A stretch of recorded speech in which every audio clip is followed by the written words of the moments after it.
Now, last time we broke down what the My Hero Academia Season 4 finale ending meant for the future of Deku. A lot of people really wanted to know what certain elements of Deku's dream actually meant, so I figured now is the time to provide you all with a comprehensive and complete breakdown of what Deku's dream meant, the individual scene in his dream, and the symbolism behind young Midoriya's appearance.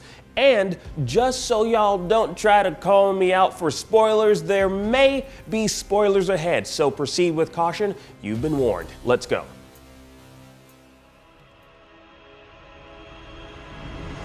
Now let's start with the 7 individuals we see in the beginning of Deku's dream. Those visible are the previous wielders of the One For All Quirk. While the 2nd, 3rd, 4th, and 6th inheritors' identities remain unknown, we do know Daigoro Banjo, Nana Shimura, and Toshinori Yagi, all seen in this one shot.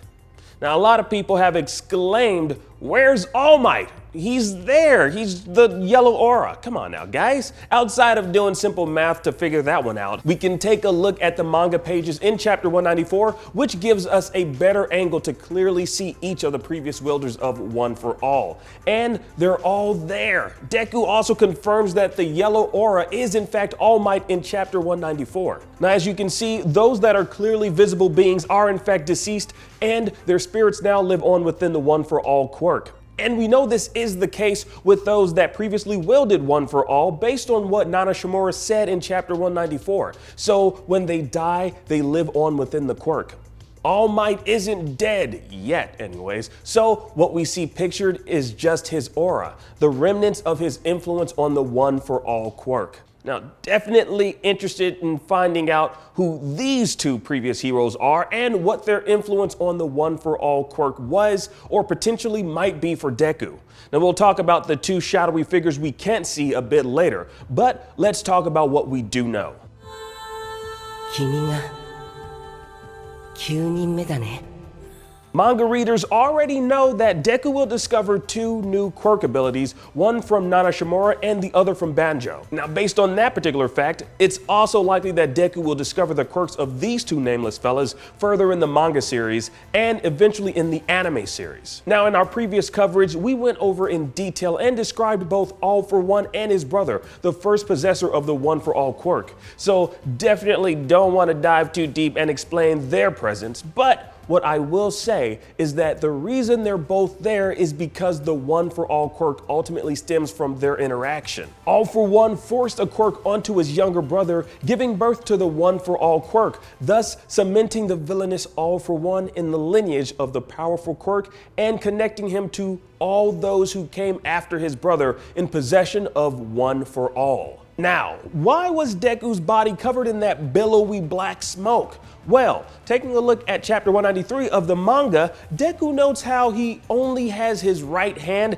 can't speak, and can't feel anything below his nose. Well, this is likely the creators visually displaying Deku's 20% mastery of the One For All Quirk. Just based on what we see, it looks like at least 80% of his body is covered in the billowy black smoke, so this is a fair assessment of what we see. Now, finally, I want to touch upon the 2 One For All users we can't see. Why can't we see them?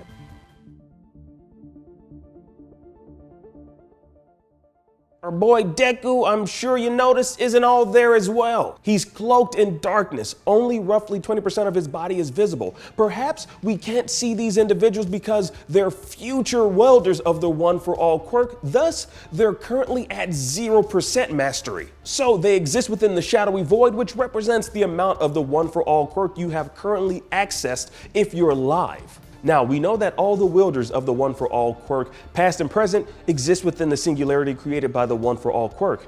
If it's possible for the past and present to coexist within One For All, would it be too far-fetched for the future to also be represented within this singularity?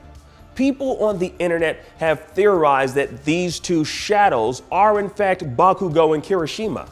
We can only assume as much just based on the appearances, but if you take a look at the My Hero Academia Heroes Rising movie, there may be some truth to at least one of these shadowy figures being Bakugo.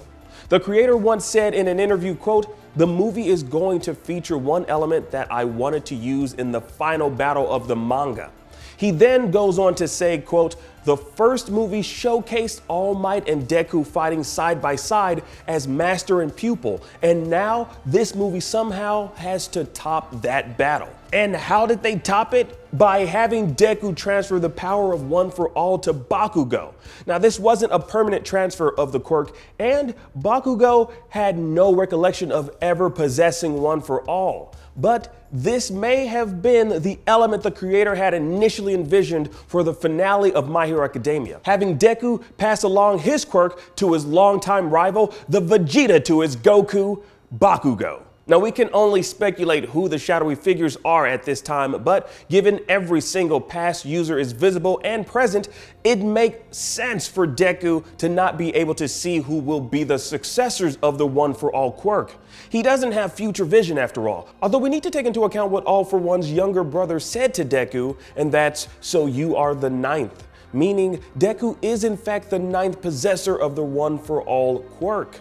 So how can these figures shrouded in darkness be future wielders of the quirk if Deku is the ninth? Perhaps they're former One For All users from a different timeline or alternate reality. The movie Heroes Rising isn't canon to the manga or anime, but an isolated story. Since it's self-contained, you'd need to reset any narrative-altering event that takes place, which is why Bakugo doesn't retain the One For All quirk or have any recollection of ever possessing it.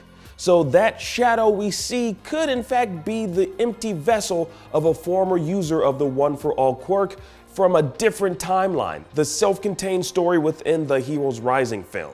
But who knows the truth? This is mere speculation based on observations. The truth and separation between fact and fiction will come as we receive more chapters of the My Hero Academia manga and bit by bit in season 5 of the anime series. Curious to know what you all think. Do you think there's any significance with the number 9? There potentially being 9 wielders of the One For All quirk? What about those 2 shadowy figures? Sound off down below. And for more anime, gaming, and entertainment, keep watching IGN.